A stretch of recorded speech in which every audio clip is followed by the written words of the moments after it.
corazón es un cazador solitario. The heart is a lonely hunter. Autora Carson McCullers.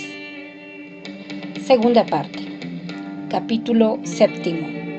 Capítulo número 7.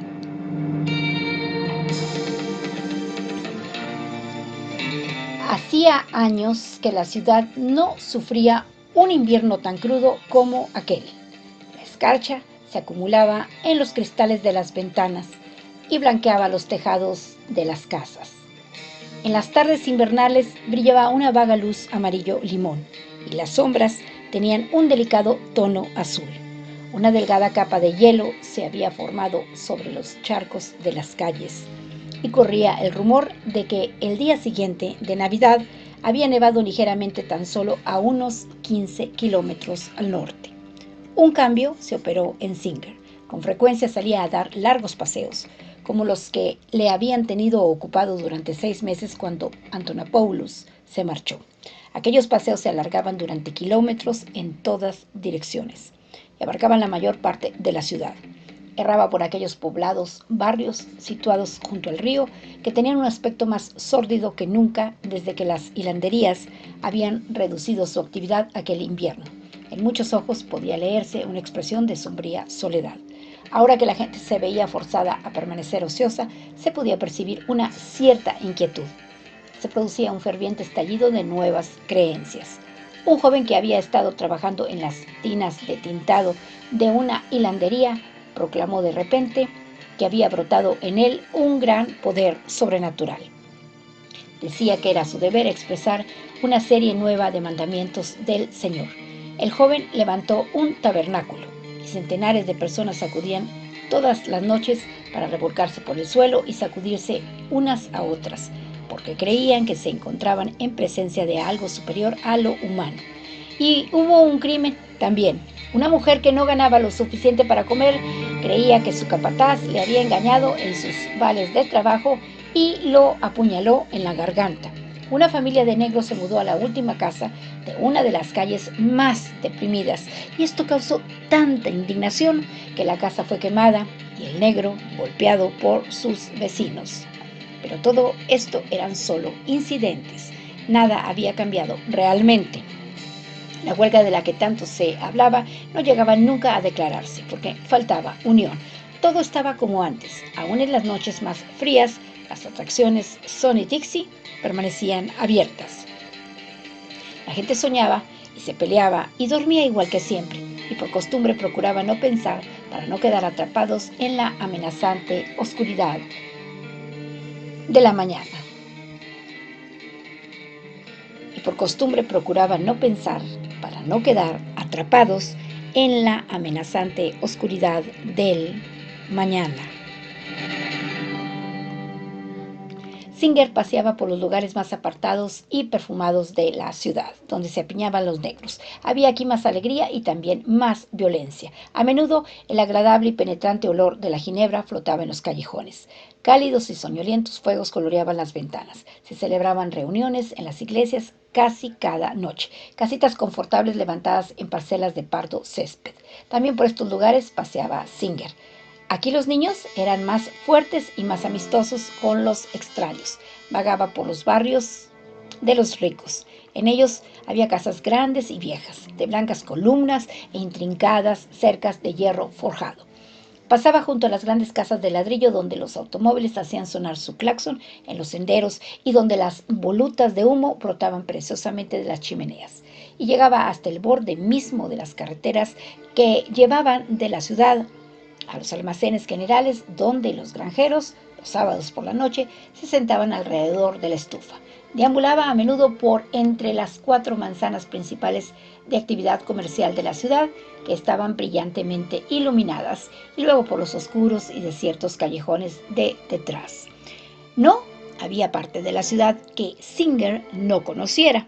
Observaba los amarillentos rectángulos de luz procedentes de 1 millar de ventanas.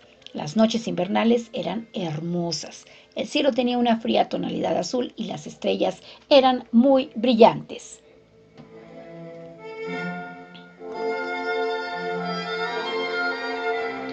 Durante estos paseos le ocurría con frecuencia que le paraban y le hablaban. Se había hecho amigo de toda clase de gente. Si la persona que le hablaba era un extraño, Singer enseñaba su tarjeta para que su silencio fuera comprendido. Llegó a ser conocido en toda la ciudad. Caminaba con los hombros muy erguidos y siempre llevaba las manos metidas en los bolsillos. Sus grises ojos parecían captar todo lo que le rodeaba y en su rostro seguía habiendo la expresión de paz que se ve con mucha frecuencia en los que son muy sabios o están muy tristes. Siempre se mostraba encantado de detenerse a charlar con quien deseara su compañía, porque, a fin de cuentas, estaba solo paseando y no iba a ninguna parte en concreto.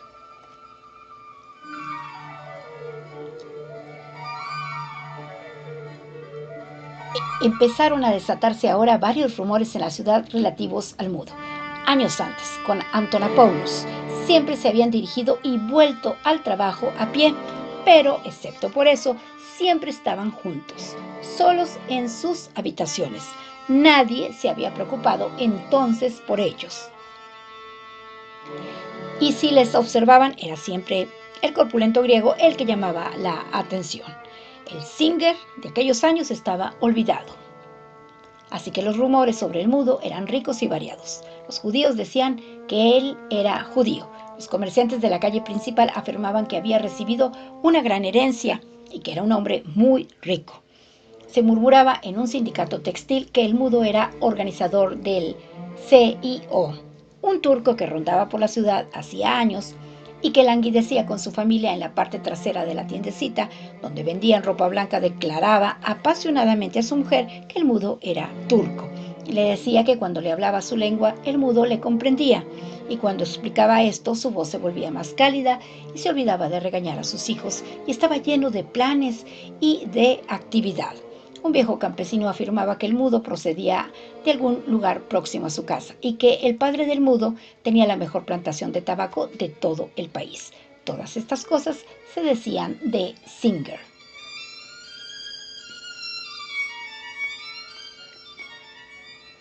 Antonopoulos. En su interior, Singer llevaba siempre el recuerdo de su amigo. Por la noche, cuando cerraba los ojos, la cara del griego aparecía allí en la oscuridad, redonda y aceitosa, con una sonrisa inteligente y sabia. En sus sueños siempre estaban juntos. Hacía más de un año que su amigo se había marchado, y ese año no parecía ni corto ni largo. Estaba como borrado del sentido ordinario del tiempo, como cuando uno está borracho o medio dormido. Detrás de cada hora siempre estaba su amigo, y esta vida interior con Antonopoulos cambiaba y se desarrollaba al igual que las cosas que le rodeaban. Durante los primeros meses había pensado mucho en las terribles semanas que precedieron a la obligada marcha de Antonopoulos, en los problemas que había creado su enfermedad, en las citaciones por arresto y en el sufrimiento al tratar de controlar los caprichos de su amigo. Pensaba muchas veces en el pasado, cuando él y Antonopoulos habían sido desgraciados. Había un recuerdo muy lejano que le asaltaba de vez en cuando.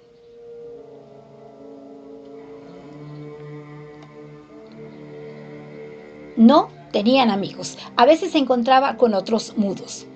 Con 3 de ellos habían trabado relación, pero siempre sucedía algo.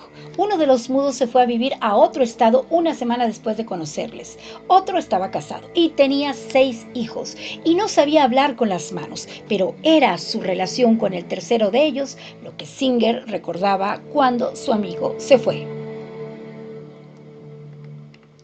Este mudo se llamaba Carl. Era un joven de tez cetrina que trabajaba en una de las hilanderías.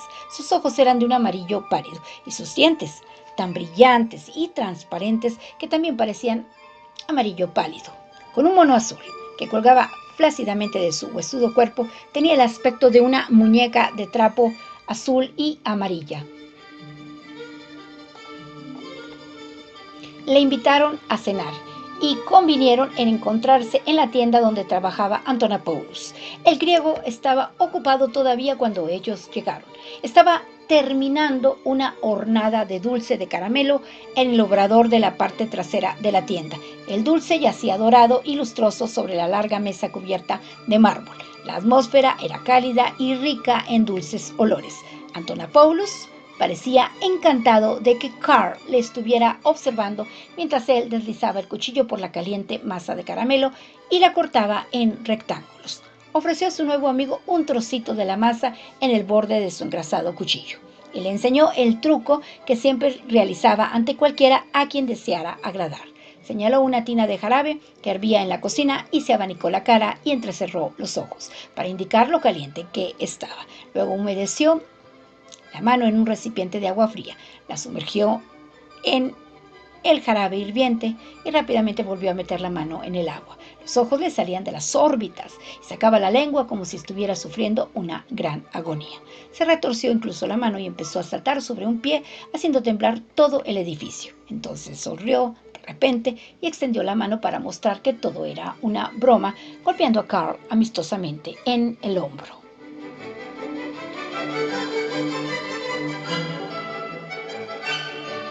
Era una pálida noche invernal y su aliento se condensaba en el frío aire mientras caminaban tomados del brazo calle abajo. Singer iba en medio y por 2 veces dejó a los otros en la acera mientras él entraba en una tienda a comprar. Carl y Antonopoulos llevaban las bolsas de comestibles y Singer les tomaba del brazo sin dejar de sonreír. Al llegar a casa, sus habitaciones ofrecían un ambiente acogedor y Singer se movía de un lado a otro alegremente mientras entablaba conversación con Carl. Después de la cena, los dos mudos charlaron mientras Antonopoulos les observaba con una sonrisa aburrida. De vez en cuando el corpulento griego se dirigía pesadamente a la alacena y servía unas copas de ginebra.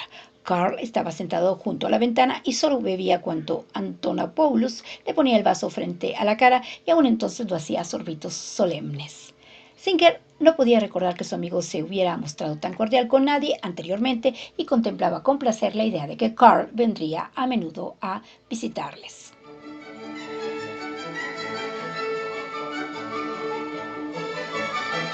Era más de medianoche cuando ocurrió lo que iba a echar a perder la fiesta. Antonopoulos regresó de uno de sus viajes a la alacena con una expresión furiosa en su cara. Se sentó en la cama y empezó a mirar repetidamente a su nuevo amigo con expresiones de ofensa y gran disgusto. Singer trató de avivar la conversación para ocultar aquel extraño comportamiento, pero el griego se mostraba persistente.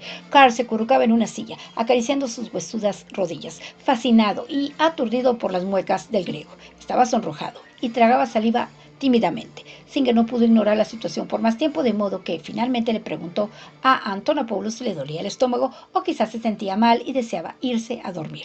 Antonopoulos hizo un gesto de negación con la cabeza, señaló a Carl y empezó a hacer todos los gestos obscenos que conocía. Era terrible la expresión de disgusto que mostraba su cara. Carl estaba empequeñecido y atemorizado. Al fin, el griego hizo rechinar los dientes y se puso de pie. Apresuradamente, Carl acogió su gorra.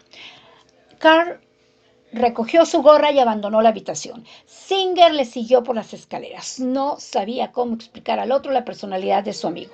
Carl permanecía en la puerta de entrada en actitud desmayada, encorvado y con la gorra echada sobre la cara. Al final se estrecharon las manos y Carl se marchó. Antonopoulos le dijo que, mientras ellos no se daban cuenta, su invitado se había deslizado a la alacena bebiéndose toda la ginebra. Nada pudo convencer a Antonopoulos de que había sido él mismo el que se había terminado la botella. El corpulento griego estaba sentado en la cama y su redonda cara mostraba una expresión triste y llena de reproche. Gruesas lágrimas rodaban lentamente hasta el cuello de su camiseta y no aceptaba consuelo. Finalmente se fue a la cama, pero Singer permaneció despierto en la oscuridad durante mucho rato. Nunca volvieron a ver a Carl. Después, años más tarde, fue cuando Antonopoulos cogió el dinero del alquiler guardado en el jarrón de la chimenea y se lo gastó en las máquinas tragaperras. Y luego aquella tarde de verano en que Antonopoulos bajó por la escalera desnudo para recoger el periódico. El calor le hacía sufrir mucho. Compraron una nevera eléctrica a plazos y Antonopoulos se pasaba el día chupando los cubitos de hielo, dejando incluso que algunos se deshicieran en la cama mientras dormía. Y estuvo también aquella vez en que Antonopoulos se emborrachó y le arrojó un tazón de macarrones a la cara.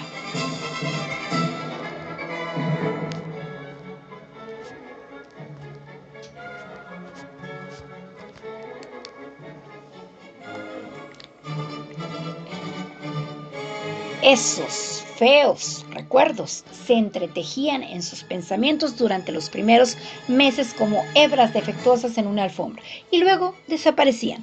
Todas las veces en que habían sido desgraciados fueron olvidadas, porque a medida que pasaba el año, los recuerdos de su amigo se fueron haciendo cada vez más profundos hasta que se centraron únicamente en el Antonopoulos que solo él podía conocer.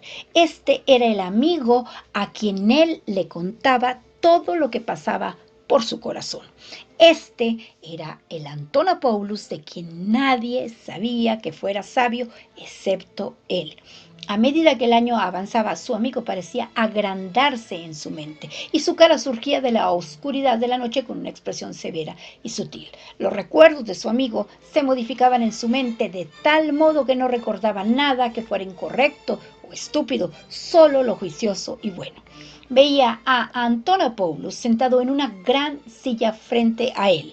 Estaba sentado tranquilo e inmóvil. Su redonda faz tenía una expresión inescrutable.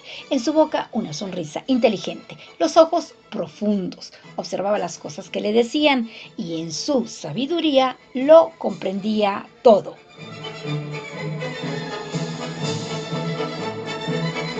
Este era el Antonopoulos que estaba ahora siempre en sus pensamientos, el amigo al que él quería contar las cosas que habían sucedido, porque algo había sucedido aquel año. Le habían abandonado en una tierra extraña, solo. Había abierto los ojos y a su alrededor había muchas cosas que no comprendía. Estaba desorientado. Observó cómo se formaban las palabras en sus labios. Nosotros, los negros, queremos al fin una oportunidad de ser libres. Y libertad es solamente el derecho de contribuir. Queremos servir y compartir, trabajar y a nuestra vez consumir aquello a lo que tenemos derecho. Pero usted es el único blanco que he conocido que se da cuenta de esta terrible necesidad de mi pueblo. ¿Ve, Mr. Singer? Siempre llevo esta música conmigo. Voy a ser un verdadero músico. Quizá no sea nada ahora, pero lo seré cuando tenga 20 años. ¿Ve, Mr. Singer? Luego pienso viajar a un país extranjero en el que haya nieve. Terminemos la botella. Quiero un traguito. Estábamos hablando de libertad. Esa palabra es como un gusano en mi cerebro. ¿Sí? ¿No? ¿Cuánto? ¿Muy poco? Esa palabra es un sinónimo de piratería y robo y astucia. Seremos libres y los más inteligentes podrán entonces esclavizar a los otros. Pero la palabra tiene otro significado. De todas las palabras, esta es la más peligrosa. Nosotros, los que sabemos, debemos ser cautos. La palabra nos hace sentir bien. De hecho, la palabra es un gran ideal. Pero es con este ideal que las arañas tejen para nosotros sus telas más peligrosas.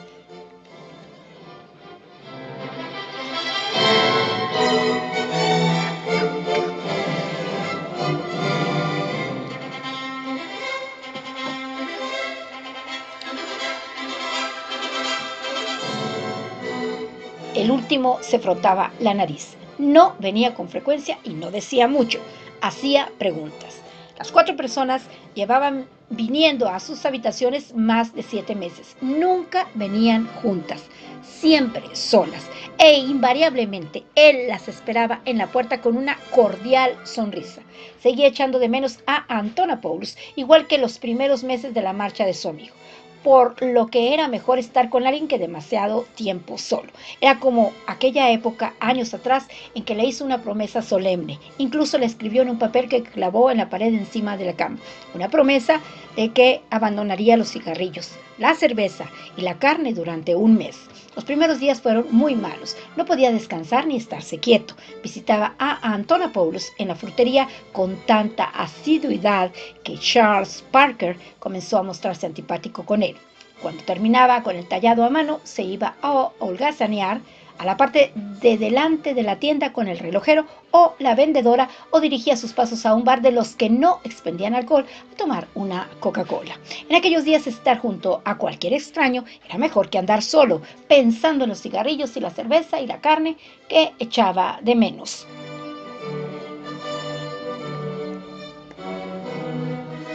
Al principio no comprendió en absoluto a aquellas 4 personas. Hablaban y hablaban. Y a medida que pasaban los meses cada vez hablaban más. Se había acostumbrado tanto a sus labios que comprendía todas y cada una de las palabras que decían, y luego, al cabo de un tiempo, supo incluso lo que cada uno de ellos iba a decir antes de que empezaran, porque el sentido era siempre el mismo.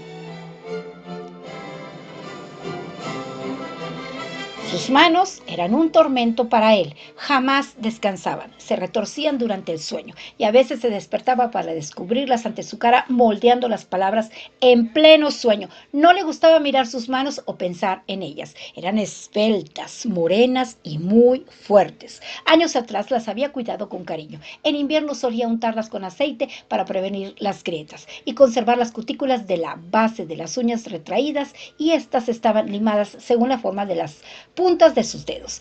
Le había encantado lavarse y cuidar de sus manos, pero ahora se limitaba solo a cepillárselas toscamente un par de veces al día y se las metía otra vez en los bolsillos. Cuando paseaba arriba y abajo de su habitación, hacía crujir las articulaciones de los dedos y tiraba de ellos hasta que le dolían, o se golpeaba la palma de la mano con el puño. Y a veces, cuando estaba solo y sus pensamientos derivaban hacia su amigo, las manos iniciaban la forma de las palabras antes de darse cuenta de ello. Luego, al verlo, se sentía como un hombre pillado hablando en voz alta consigo mismo. Era casi como si hubiera hecho algo moralmente indecoroso. Sentía una mezcla de vergüenza y de pena y cruzaba las manos a su espalda, pero ni así le dejaban descansar.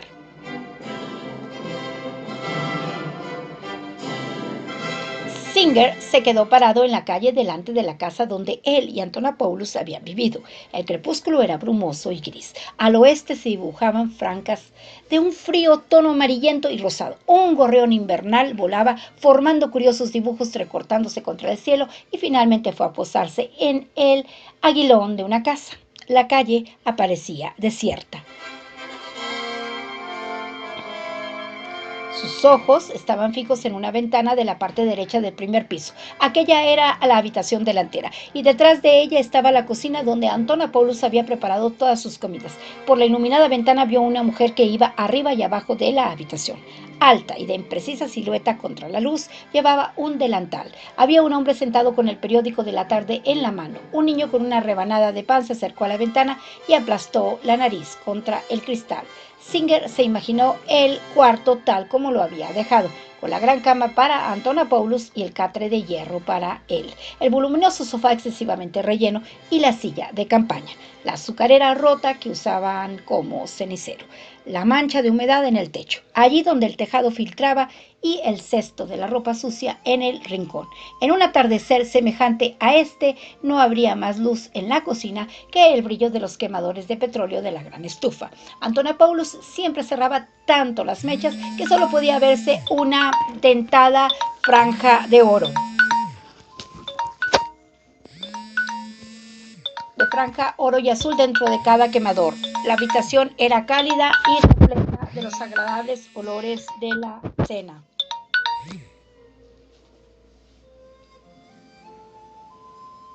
Antonopoulos probaba los platos con su cuchara de madera y ambos bebían vasos de vino tinto. En la moqueta de linóleo que había delante de la estufa, las llamas de los quemadores formaban reflejos luminosos. 5 pequeñas linternas doradas. A medida que el lechoso crepúsculo se iba tornando más oscuro, las linternas se volvían más intensas, de manera que, cuando finalmente llegaba la noche, ardían con vívida pureza. Para entonces la cena estaba siempre lista y encendían la luz y acercaban las sillas a la mesa. Singer bajó su mirada hacia la oscura puerta de la casa. Recordó la imagen de ellos dos saliendo juntos por la ventana y regresando juntos también al anochecer. Había un lugar roto en el pavimento donde Antonopoulos tropezó una vez y se hizo daño en el codo. Estaba también el buzón donde cada mes llegaba la factura de la compañía de electricidad. Hasta le parecía sentir el cálido contacto del brazo de su amigo contra sus dedos. La calle estaba ya oscura. Levantó la mirada hacia la ventana una vez más y vio a aquellos extraños, la mujer, el hombre y el niño, formando grupo. Sintió un vacío en su interior. Todo se había ido. Antonopoulos no estaba aquí para recordar. Los pensamientos de su amigo estaban en algún otro lugar. Singer cerró los ojos y trató de pensar en el asilo y en la habitación donde Antonopoulos se encontraba aquella noche. Recordó las estrechas camas blancas y a los viejos que jugaban a las cartas en el rincón. Apretó los párpados, pero no logró evocar aquella habitación con claridad. La sensación de vacío era muy profunda y al cabo de un rato levantó una vez más la mirada hacia la ventana y luego empezó a andar por la calle abajo, por donde tantas veces habían caminado juntos. Era sábado por la noche. La calle principal estaba atestada de gente. Negros, vestidos con mono, tiritando, se agolpaban ante los escaparates de las tiendas de artículos a 10 centavos. Familias enteras hacían cola ante la taquilla del cine y jóvenes y muchachas contemplaban los carteles colocados en el exterior. El tráfico de los automóviles era tan peligroso que tuvo que esperar mucho rato antes de cruzar la calle. Pasó por delante de la frutería. Las frutas tenían un hermoso aspecto en el aparador. Plátanos, naranjas, aguacate, brillantes y pequeñas naranjas navelinas e incluso algunas piñas. Pero Charles Parker estaba atendiendo a un cliente. La cara de Charles Parker le resultaba muy desagradable. En varias ocasiones, cuando Charles Parker no estaba presente, había entrado en la tienda y holgazaneado en ella largo rato. Incluso se había llegado a la cocina de la parte de atrás donde Antonopoulos fabricaba las golosinas, pero nunca entraba en la tienda cuando estaba Charles Parker. Ambos habían procurado evitarse desde el día en que Antonopoulos se marchara en el autobús. Cuando se encontraban en la calle volvían la cara sin saludarse. En una ocasión en que Singer quería enviar a su amigo un tarro de su miel favorita, se la había pedido a Charles Parker por correo para no verse obligado a encontrarse con él. Singer se quedó ante el escaparate y observó cómo el primo de su amigo atendía a un grupo de clientes. El negocio siempre iba bien los sábados por la noche. Antonopoulos a veces había tenido que trabajar hasta las 10. La gran máquina automática de palomitas de maíz estaba cerca de la puerta. Un empleado introducía en ella una medida de granos y el maíz giraba dentro de una caja como gigantescos copos de nieve. El olor que despedía la tienda era cálido y familiar. Había cáscaras de cacahuate pisoteadas por el suelo. Singer siguió su camino. Tenía que abrirse paso cuidadosamente entre la multitud para evitar que le empujaran. Las calles aparecían adornadas con luces eléctricas rojas y verdes debido a las fiestas. La gente formaba grupos risueños y se rodeaban con los brazos. Jóvenes padres mecían a sus llorosos bebés sobre los hombros. Una muchacha del Ejército de Salvación, tocada con su gorrito rojo y azul, hacía tintinear una campanilla en la esquina. Cuando miró a Singer, este se vio obligado a dejar caer una moneda en el platillo que había junto a ella. Había mendigos, negros,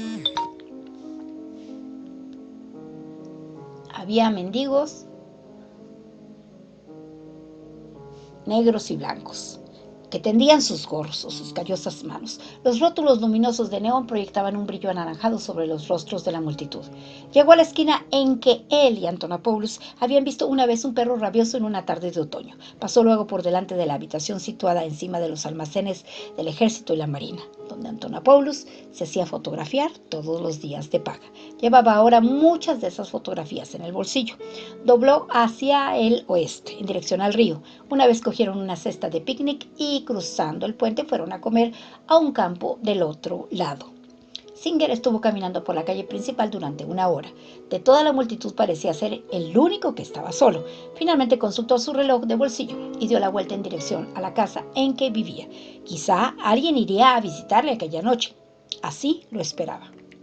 Envió por correo a Antonopoulos una gran caja de regalos para Navidad.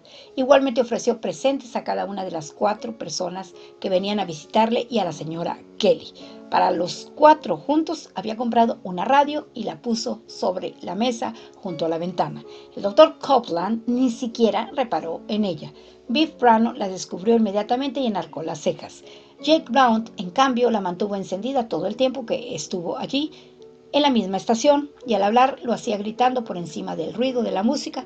Al menos así se lo pareció a Singer, porque se le hinchaban las venas de la frente. Mick Kelly, al principio, no comprendió cuando vio la radio. Se le enrojeció la cara y preguntó una y otra vez si realmente era de él y si podía escucharla. Estuvo haciendo girar el dial durante varios minutos antes de detenerlo en el lugar que le convenía. Se sentó inclinada hacia adelante en la silla con las manos sobre las rodillas, la boca abierta y el pulso latiendo muy deprisa en sus sienes. Parecía escuchar muy atentamente, fuera lo que oía. Estuvo sentada allí la tarde entera y una vez que sonrió al mudo, sus ojos estaban húmedos y se los frotó con los puños. Le preguntó si podía venir a escucharla alguna vez mientras él se encontraba en el trabajo y Singer asintió. Así que durante los días que siguieron, siempre que abría la puerta la encontraba junto a la radio. La muchacha se mesaba su corto y despeinado cabello y había una expresión en su cara que él jamás había visto.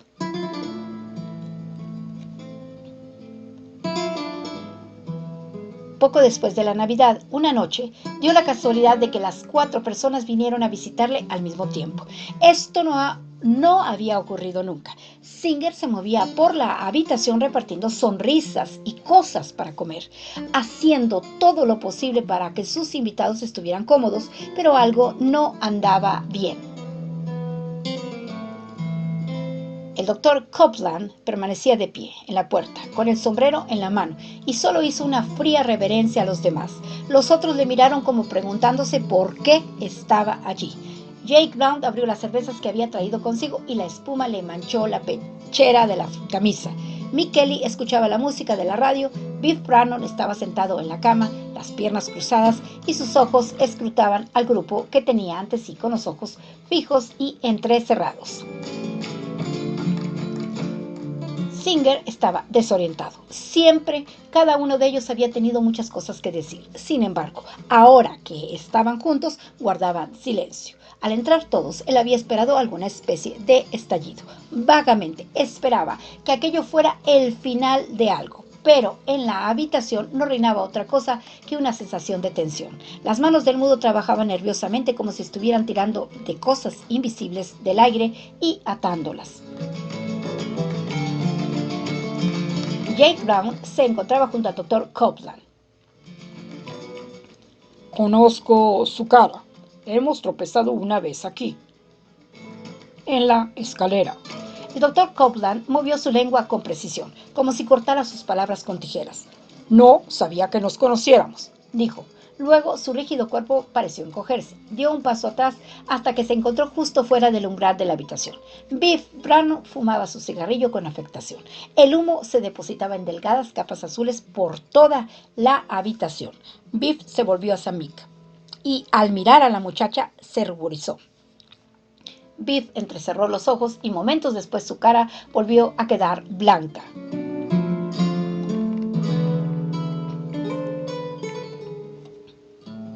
¿Y cómo van tus asuntos actualmente? ¿Qué asuntos?, preguntó Mick con sospecha. Los de la vida, dijo él. La escuela y todo eso. Muy bien, supongo, replicó la muchacha. Cada uno de ellos miró a Singer en actitud expectante. Este estaba confundido. Ofrecía refrescos y sonreía. Jake se frotó los labios con la palma de la mano. Abandonó su intento de entablar conversación con el doctor Copeland y se sentó en la cama al lado de Biff. ¿Sabe usted quién escribía estas malditas advertencias en tiza roja en las vallas y paredes que rodean las hilanderías? No, respondió Biff. ¿Qué malditas advertencias? La mayoría son del Antiguo Testamento. Llevo mucho tiempo preguntándome quién sería. Cada una de las personas presentes dirigía sus palabras principalmente al mudo. Sus pensamientos parecían converger en él como los radios de una rueda convergen en su centro. Este frío que ha hecho no es muy corriente, dijo Biff finalmente. El otro día estaba revisando algunas viejas estadísticas y descubrí que en el año 1919 el termómetro había bajado a 12 grados bajo cero. Estábamos a solo 9 bajo cero esta mañana y es la temperatura más baja desde la gran helada de aquel año. Había carámbanos colgados del tejado de la carbonera esta mañana, informó Mick. La semana pasada no ganamos dinero ni para pagar la nómina, dijo a su vez Jake. Discutieron del tiempo un ratito más. Cada uno de ellos parecía estar aguardando a que los demás se marcharan. Luego, como siguiendo el mismo impulso, todos se levantaron para salir al mismo tiempo. El doctor Copeland fue el primero y los demás le siguieron inmediatamente. Cuando se hubieron ido, Singer se quedó solo en la habitación y como no comprendía la situación, quería olvidarla. Decidió escribir a Antonopoulos aquella noche.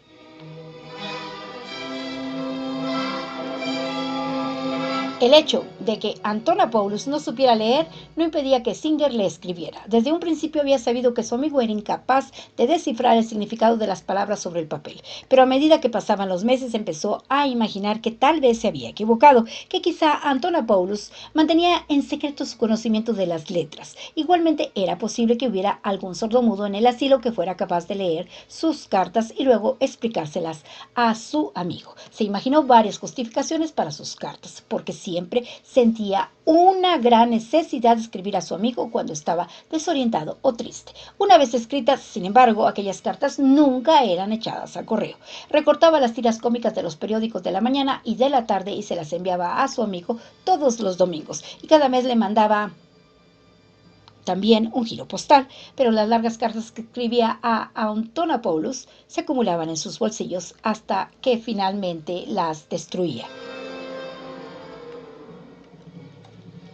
Cuando las 4 personas se hubieron ido, Singer se embutió su cálido abrigo gris y su sombrero gris de fieltro y abandonó la habitación. Siempre escribía sus cartas en la tienda. Además, había prometido entregar cierto trabajo a la mañana siguiente y quería terminarlo ahora para que no cupiera la posibilidad de un retraso. La noche era muy fría. La luna llena aparecía rodeada de un halo dorado. Los negros tejados de las casas se recortaban contra el cielo tachonado de estrellas. Mientras caminaba, pensaba en diversas maneras de iniciar su carta, pero ya había llegado a la tienda antes de que la primera frase estuviera clara en su mente. Entró en el oscuro local con su llave y encendió las luces de delante. Él trabajaba en la parte del fondo de la tienda, separado su lugar del resto del local por una cortina de paño, lo que lo convertía en una pequeña habitación privada. Además de su banco de trabajo y de una silla, había una pesada caja fuerte en un rincón, un lavabo con un espejo verdoso y estanterías llenas de cajas y de relojes muy estropeados. Singer levantó la tapa de su banco de trabajo y sacó del estuche de fieltro la fuente de plata que había prometido terminar. Aunque hacía frío en la tienda, se quitó el abrigo y se remangó los puños de la camisa a rayas azules para que no le estorbaran en su trabajo. Durante largo rato estuvo trabajando en el monograma del centro de la fuente. Con delicados y concentrados trazos iba guiando el punzón sobre la plata. Mientras trabajaba, su mirada tenía una expresión curiosamente penetrante de hambre. Pensaba en la carta que iba a escribir a su amigo Antonopoulos. Era más de la medianoche cuando terminó el trabajo. Al dejar a un lado la fuente, tenía la frente húmeda de la excitación. Limpió su banco y empezó a escribir. Le encantaba formar palabras con una pluma sobre el papel y moldeaba las letras con mucho esmero, como si el papel fuese una fuente de plata. Mi único amigo. Veo por nuestra revista que la sociedad se reúne este año en una convención en Macon. Habrá oradores y un banquete de 4 platos. Me lo imagino. Recuerdo que siempre planeábamos asistir a las convenciones, pero que jamás lo hacíamos. Ahora desearía que lo hubiéramos hecho. Me gustaría asistir a esta y he imaginado cómo sería. Pero, por supuesto, jamás podría ir sin ti. Vendrán de muchos estados, llenos de palabras y con largos sueños en el corazón. Hay también un servicio especial en una de las iglesias y una especie de concurso, con una medalla de oro como premio. Te escribo que me imagino todo esto. La verdad es que sí y no. Mis manos han estado quietas tanto tiempo que es difícil recordar cómo es. Y cuando imagino la convención, pienso que todos los invitados son como tú, amigo mío. Estuve ante nuestra casa el otro día. Ahora vive en ella otra gente. ¿Recuerdas el gran roble que había delante? Le cortaron las ramas para que no se cruzaran con las líneas telefónicas y el árbol se murió. Las ramas estaban ahora podridas Las ramas están ahora podridas y hay un hueco en el tronco. Asimismo, el gato que había aquí en la tienda, el que tú solías mimar y acariciar, comió algo envenenado y murió. Fue muy triste.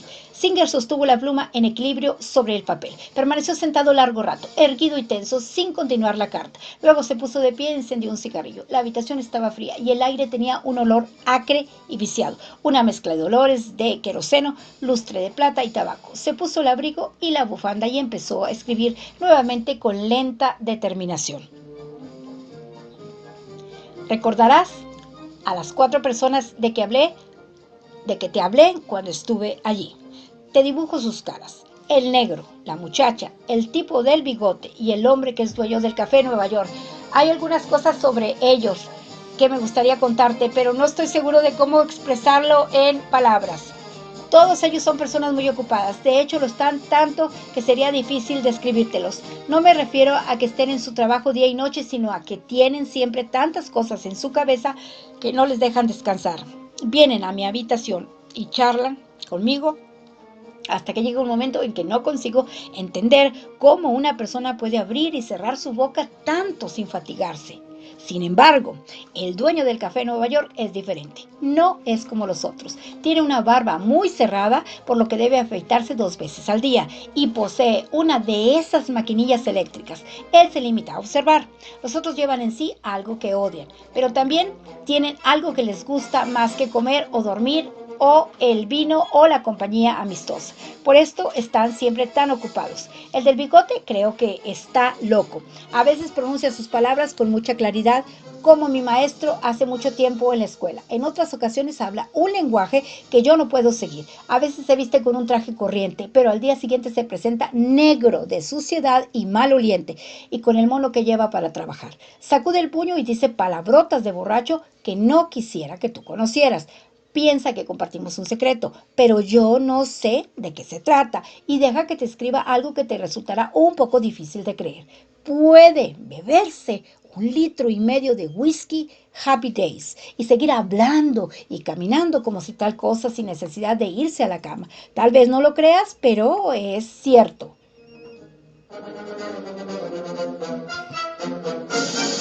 Yo le alquilo mi habitación a la madre de la muchacha por $16 al mes. La chica vestía antes pantalones cortos como un muchacho, pero ahora lleva una falda azul y una blusa. Aún no es una jovencita. Me gusta que venga a verme. Precisamente, ahora que tengo la radio, no para de hacerlo. Le gusta la música. Quisiera saber qué oye, saber que soy sordo, pero ella sabe que soy sordo, pero cree que entiendo de música.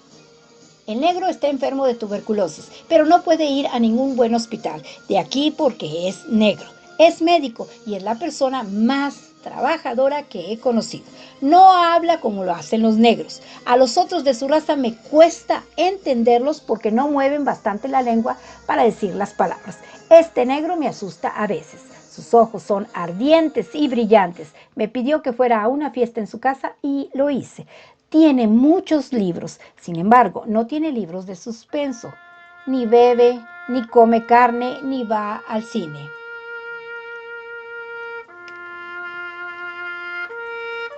Ya, libertad y piratas. Ya, capital y demócratas, dice el tipo feo del bigote. Pero luego se contradice y grita, la libertad es el mayor de los ideales. Tengo que conseguir una oportunidad para escribir la música que llevo en mí y ser músico.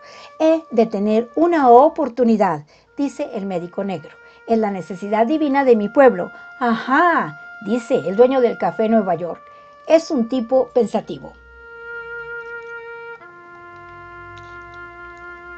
Así hablan todos ellos cuando vienen a mi habitación. Estas palabras que hay en su corazón no les dejan descansar, por lo que siempre están muy ocupados. Pensaría uno entonces que cuando están juntos se comportarían como los de la sociedad que se reúne en la convención de Macon esta semana. Pero no es así. Hoy vinieron todos a mi habitación al mismo tiempo. Se quedaron sentados como si pertenecieran a distintas ciudades. Se mostraron incluso groseros. Y tú sabes, como he dicho siempre, que ser grosero y no preocuparse de los sentimientos de los demás está mal. Pues así fue. No lo entiendo, así que te escribo porque pienso que tú lo comprenderás. Tengo extraños presentimientos, pero ya he escrito bastante sobre este tema y me imagino que estarás cansado de él. Yo también. Hoy hace ya 5 meses y 21 días. Durante todo este tiempo he estado solo, sin ti. No pienso en otra cosa que en cuándo voy a volver a estar contigo. Si no puedo ir a verte pronto, no sé qué pasará. Singer apoyó la cabeza en el banco y descansó. El olor y la sensación de la madera lustrada contra su mejilla le hizo recordar sus días escolares. Se cerraron sus ojos y se sintió mareado. En su mente aparecía solo la cara de Antonopoulos y el deseo de ver a su amigo era tan ferviente que contuvo la respiración. Al cabo de un rato, Singer se incorporó y cogió nuevamente la pluma. El regalo que he encargado para ti no llegó a tiempo de ser incluido en la caja de Navidad. Lo espero para muy pronto. Creo que te gustará y te entretendrá.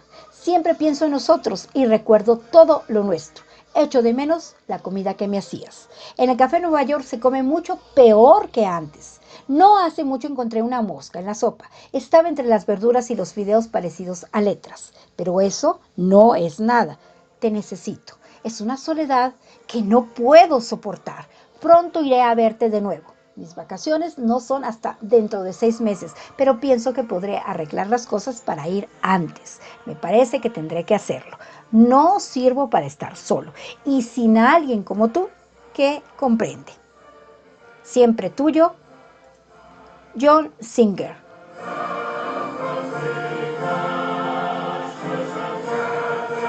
Regresó a las 2 de la madrugada. La enorme y atestada casa estaba a oscuras, pero logró subir a tientas, con cuidado, los 3 tramos de escaleras, sin tropezar. Se sacó del bolsillo las tarjetas que llevaba consigo, así como el reloj y la pluma estilográfica. Luego dobló sus ropas limpiamente y las dejó sobre el respaldo de la silla. Su pijama o su pijama de franela gris era cálido y suave. En cuanto se hubo subido las mantas hasta la barbilla, se quedó dormido. De la negrura fue tomando forma un sueño. Unas linternas opacas y amarillas iluminaban un tramo de escaleras de piedra. Antonopoulos estaba arrodillado en lo alto de dichas escaleras. Estaba desnudo y manejaba torpemente algo que sostenía encima de la cabeza y que miraba como si estuviera orando. También él, Singer, estaba arrodillado a media escalera, desnudo también. Sentía frío y no podía apartar los ojos de Antonopoulos y de la cosa que éste sostenía encima de su cabeza. Detrás de él, al pie de la escalera, presintió la presencia del tipo del bigote. La muchachita, el negro y el otro. Todos estaban arrodillados, desnudos y tenían los ojos clavados en él. Detrás del grupo había una incalculable multitud de personas arrodilladas en la oscuridad.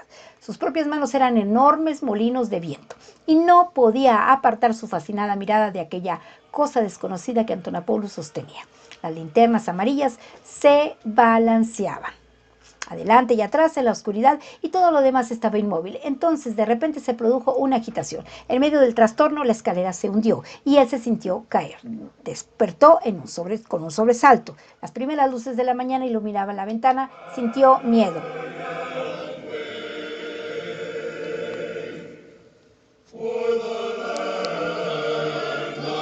Había pasado tanto tiempo que podía haberle sucedido algo a su amigo. Como Antonopoulos no le escribía, no podría saberlo. Quizás su amigo se había caído y se había hecho daño. Sentía una necesidad tan urgente de estar con él una vez más que decidió arreglar el viaje a toda costa.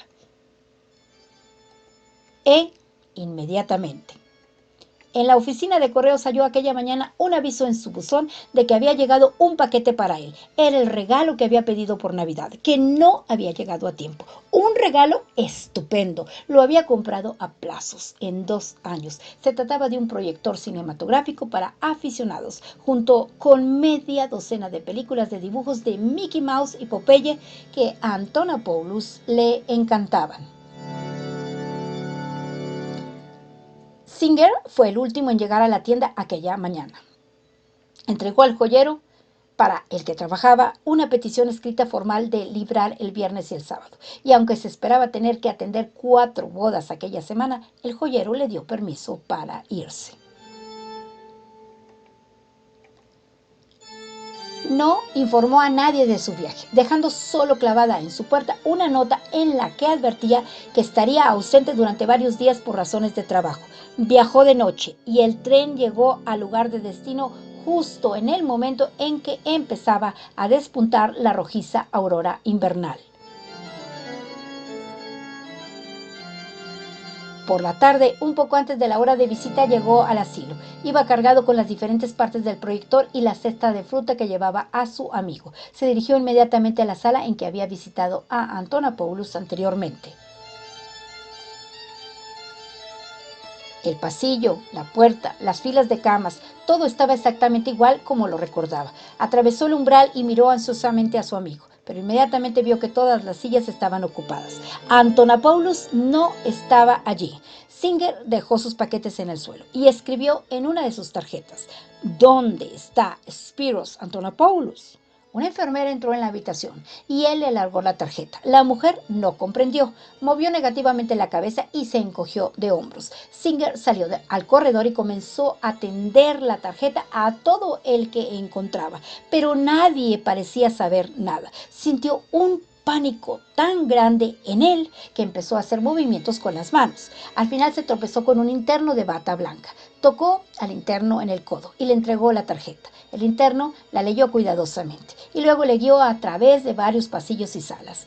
Llegaron a una pequeña habitación en la que una joven estaba sentada a una mesa delante de algunos papeles. La joven leyó la tarjeta y luego consultó algunos expedientes de un cajón.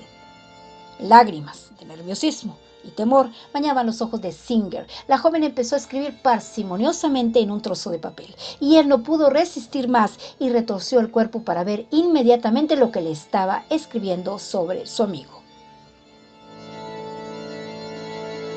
Mr. Antonopoulos ha sido trasladado a la enfermería. Padece una nefritis. Haré que alguien le muestre a usted el camino.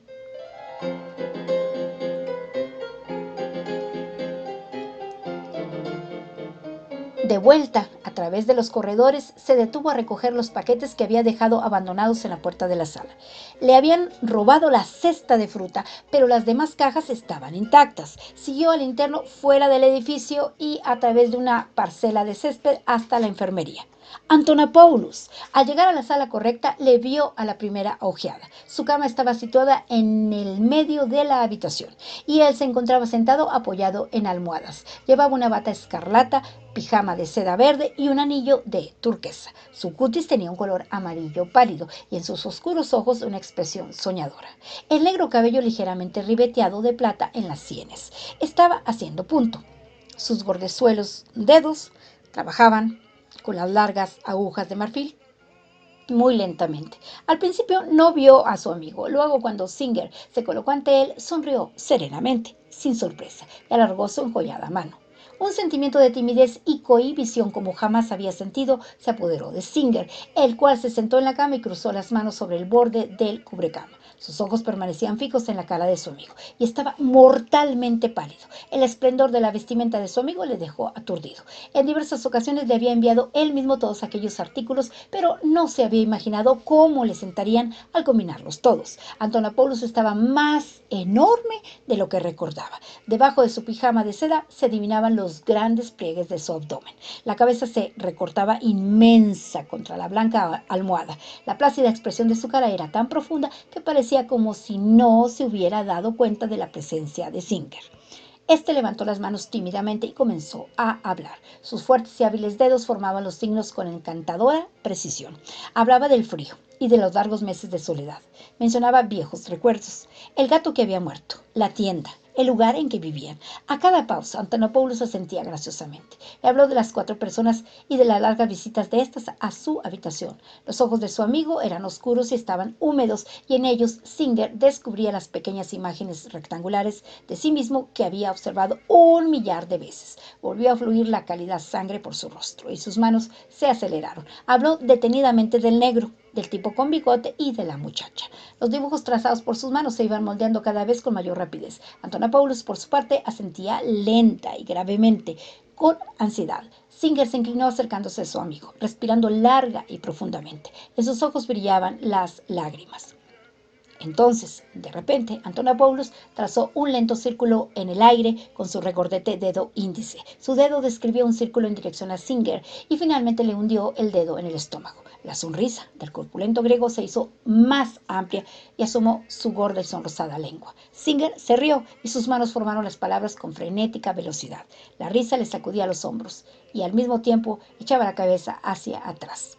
¿Por qué se reía? Lo ignoraba. Antonopoulos puso los ojos en blanco.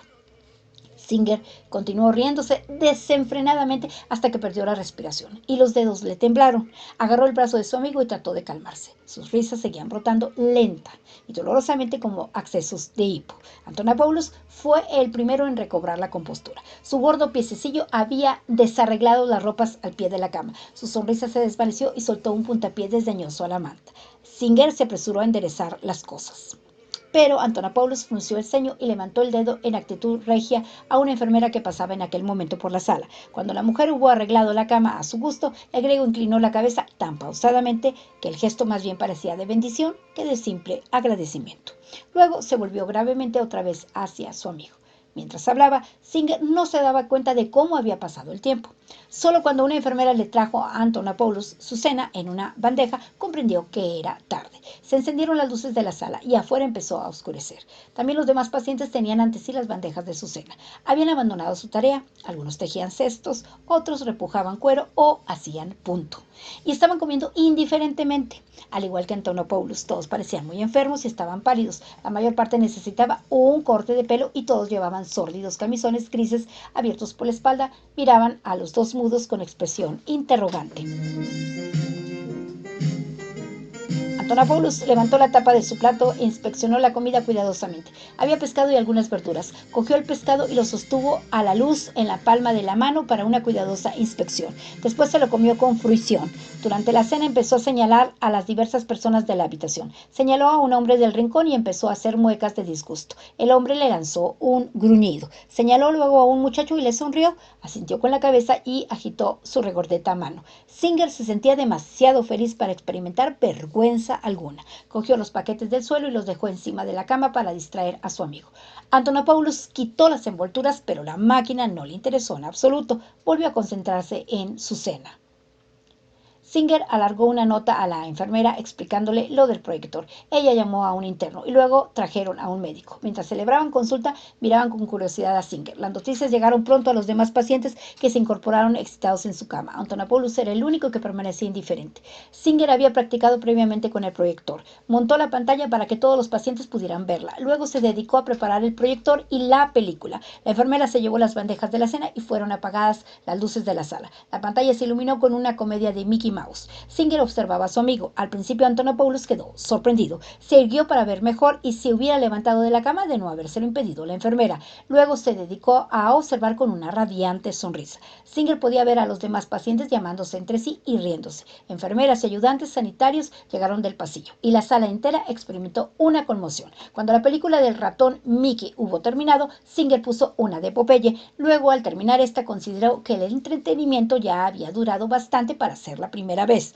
Encendió la luz y la sala recuperó su actividad normal. Cuando el interno colocó la máquina bajo la cama de su amigo, Singer vio que Antonopoulos miraba de reojo a la sala para asegurarse de que todos se daban cuenta de que la máquina era suya. Singer empezó otra vez a hablar con las manos. Sabía que pronto le pedirían que se marchase, pero los pensamientos que llevaba almacenados en su mente eran demasiados para formularlos en un tiempo tan corto, de modo que hablaba con frenético apresuramiento. En la sala había un viejo cuya cabeza sufría frecuentes sacudidas de parálisis y que se pellizcaba débilmente las cejas. Singer envidió al viejo porque podía estar con Antonopoulos día tras día. Singer se hubiera cambiado con él gustosamente. Su amigo jugueteaba con algo que llevaba en el pecho. Era la la crucecita de latón que siempre había llevado. El sucio cordel había sido reemplazado por una cinta roja. Singer se acordó del sueño y se lo contó también a su amigo. En sus prisas, los signos a veces se tornaban confusos y tenía que sacudir las manos y empezar de nuevo. Antonopoulos le observaba con sus oscuros y soñolientos ojos, sentado, inmóvil, con sus brillantes y ricas vestiduras, parecía un sabio rey de leyenda.